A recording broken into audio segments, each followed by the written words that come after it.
William Randolph Hearst historically has been widely charged with fanning the flames of the Spanish-American War due to a desire to sell newspapers.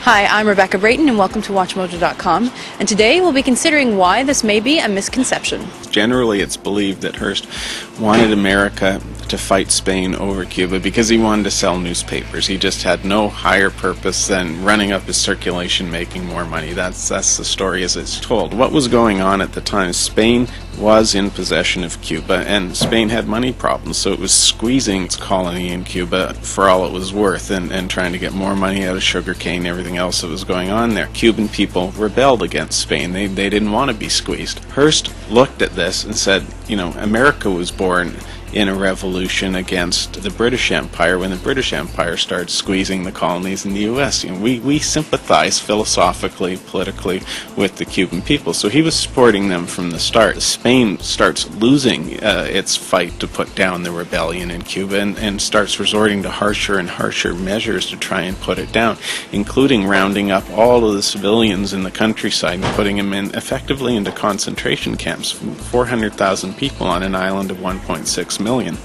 And they begin dying by the tens of thousands and eventually the hundreds of thousands of disease and starvation. This really outraged Hearst, and he wanted America to step in and do something. Hearst just kept beating the drum on behalf of the Cuban people, and eventually Washington did step in diplomatically, and when Spain wouldn't move, they stepped in militarily and cleared Spain out of Cuba. And I think it's one of the most heroic things that a newspaper's ever done was to encourage the government to step in on behalf of the poor Cuban people who were just devastated by the effects of this rebellion and Spain's efforts to put it down.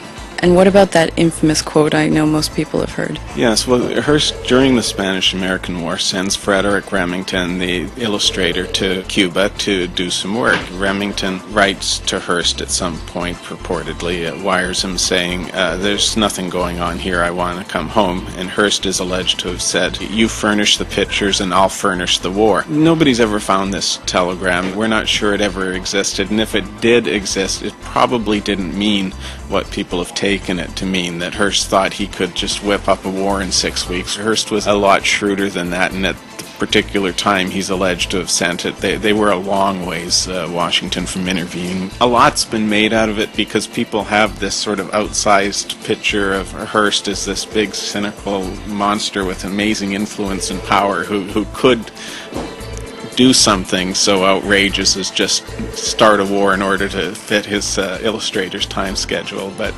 it's part of the legend of Hearst and part of why we're fascinated by him, but it didn't really happen.